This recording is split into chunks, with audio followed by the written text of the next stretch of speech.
Someone that needs attention so bad they will do absolutely anything to get it? Yeah, well, Keith Jesperson took that to a whole new level. The guy spent 5 years murdering women across the country while working as a truck driver. Most people who commit homicide try to blend into the shadows, but Keith Jesperson hid in the brightest light possible. He was the perfect neighbor, a hardworking trucker, and a devoted father, but behind it all, he was a cold-blooded murderer who turned the open road into a personal hunting ground. While the police were busy putting innocent people in prison, a monster with a smiley-face signature was already watching his next target. How do you catch a man that everyone sees, but nobody truly knows? Before the smiley faces and the highway hunts, there was a young boy in Canada building a foundation for pure evil. Rise of a murderer. Keith Hunter Jesperson was born in 1955 in Chilliwack, British Columbia, and he was never the kind of guy to easily fit into a crowd because of his unusually tall figure. This height difference made him an outcast, and he never quite fit in from an early age. His brothers even nicknamed him Igor, and it stuck with him all through his early years.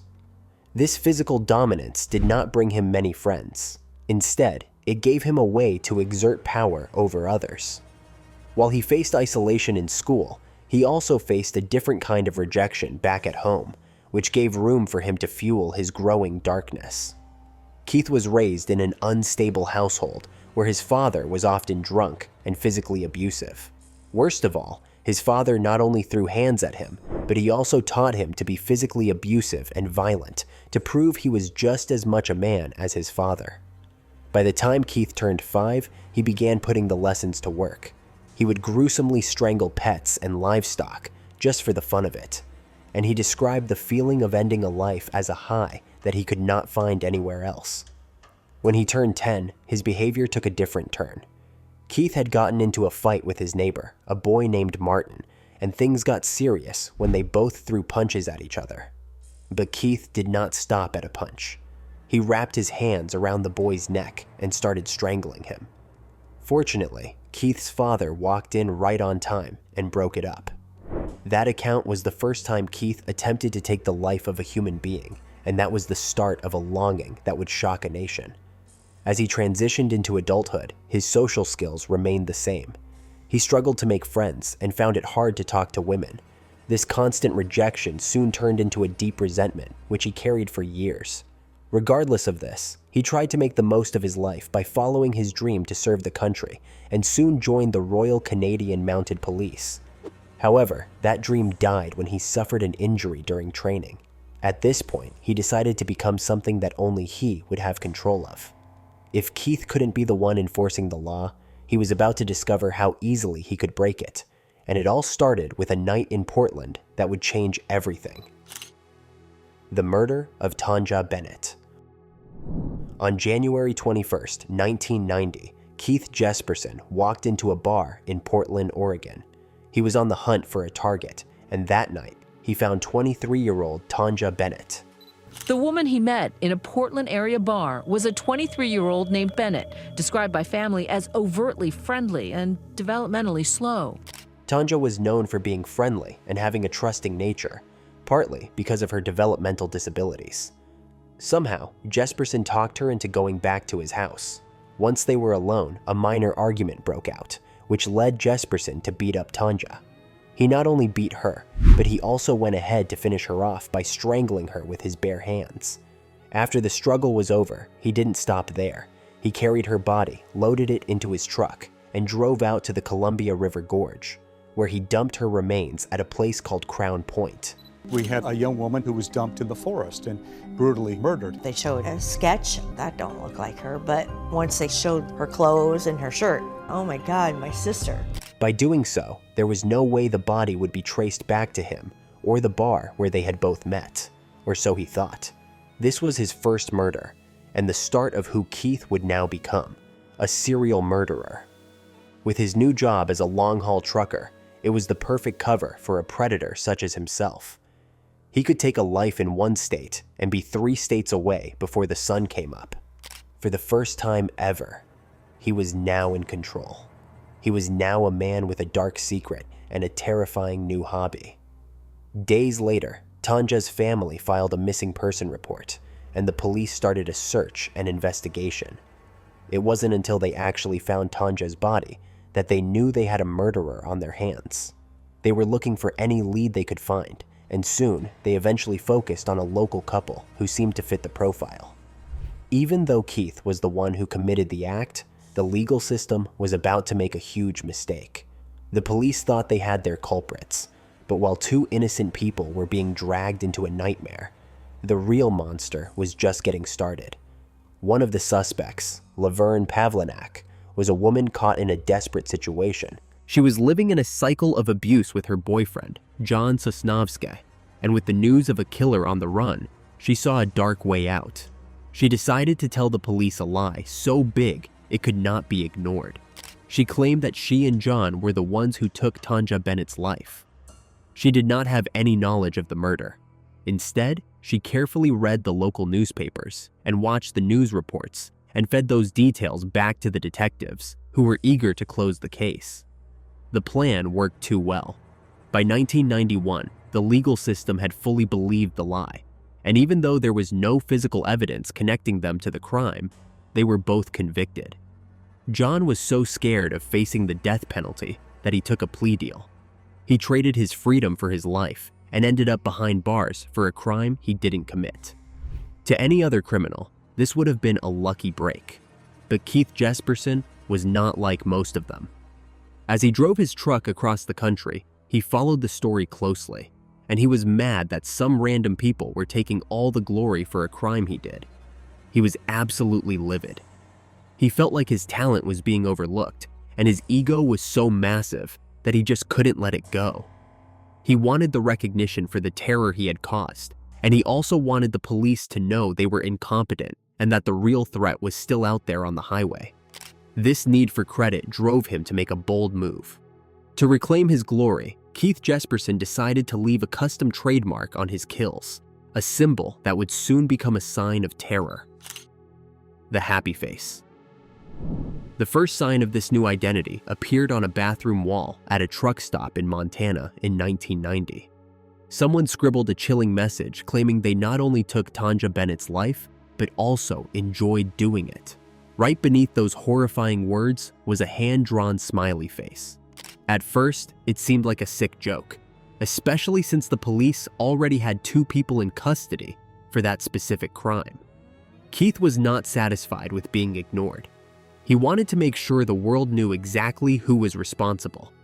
And so, he sent a 5-page letter to the Oregonian newspaper laying out every obscene detail of his crimes with terrifying precision. But he couldn't have gone through all that for nothing. In order to make a statement and trademark his crime, he signed the letter off with the same taunting smiley face. This dark and scary persona was very different from the life he lived when he wasn't committing a homicide or signing smileys on letters. At home, he was the perfect father, so much so that his kids even nicknamed him Disneyland Dad. Soon, the news of the Happy Face Killer had gone public, and the media soon picked up on the signature, and just like that, the name stuck. The FBI and local police realized they were not looking for a local criminal anymore. They were hunting a serial killer who moved across the country with total ease. His 1989 Peterbilt truck was his greatest asset. It allowed him to cross state lines in a matter of hours. By the time a body was discovered, Keith was hundreds of miles away, blending in with thousands of other truckers on the interstate. This mobility made it almost impossible for local investigators to connect the dots.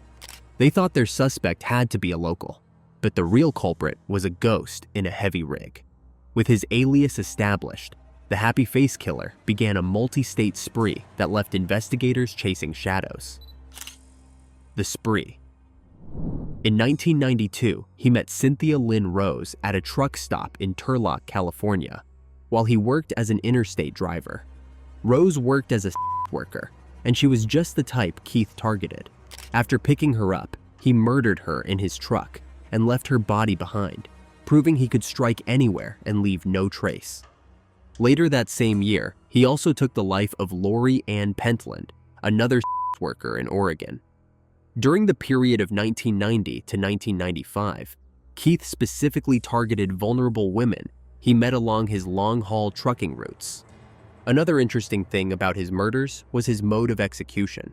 From his kills, it showed that he preferred using his massive hands to take these women's lives. Not only were his modes of execution the same, but also his patterns were similar and oddly calculated.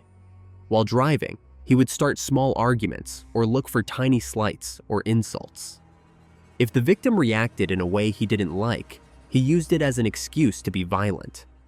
He believed these women deserved their fate because of how they spoke to him. The number of victims grew as he drove his rig from state to state. He managed to keep his two worlds separate for a long time, acting as a normal guy when he pulled into his own driveway. While the body count rose, back at home, Keith's daughter was beginning to notice that the man she called Dad was harboring a darkness he couldn't always hide. Apart from being a troubled and cold-blooded killer, Keith was surprisingly a great father. His kids knew him as the father who spent time with them a lot. Regardless of how time-consuming executing and dumping a body, he still made it in time to sit and play. However, as time went on and his kids grew up, one of them saw the signs that no one could have picked up. His daughter, Melissa Moore, knew her father well, and she knew something was deeply wrong with him. She once saw her father hanging kittens from a clothesline. At the time, she was a child and did not know how to process that level of cruelty. She wanted to believe that it wasn't a big deal, but she just couldn't get it off her mind. The most disturbing part was when Keith took his children with him on long hauls. They would sit in the passenger seat, completely unaware of the gut-wrenching act that had happened in the cab of the truck. To Keith, having them around helped him look like a normal, hardworking American father, and it was the perfect disguise. When his marriage ended in 1990, the final piece of his normal life fell away. The divorce removed the small amount of social pressure that kept him in check. This led to his most active years as a killer. He was traveling the country with nothing to lose and a growing appetite for violence. The dual lives were destined to collide, and the catalyst would be a woman Keith actually claimed to love. Her name was Julie Ann Winningham. Up until March 1995, Keith had been incredibly careful with his kills and victims. He knew better than to pick up women who would not be missed right away if they ever went missing. But his next victim was very different. She was his girlfriend. The two were in a relationship and were seen together in public often, but their relationship was not a happy one. Keith grew very jealous and became convinced that Julie was only using him for his money. He also suspected she was seeing other men while he was away on his long hauls. This suspicion grew to be one that would expose him in the long run. On March 10, 1995, the couple got into a heated argument in Washington state, and Keith finally snapped as he went into kill mode. As usual, he used his hands to do what he had done to so many others, and he strangled her to death. This time, he did not have the luxury of time or distance because people knew them as a couple.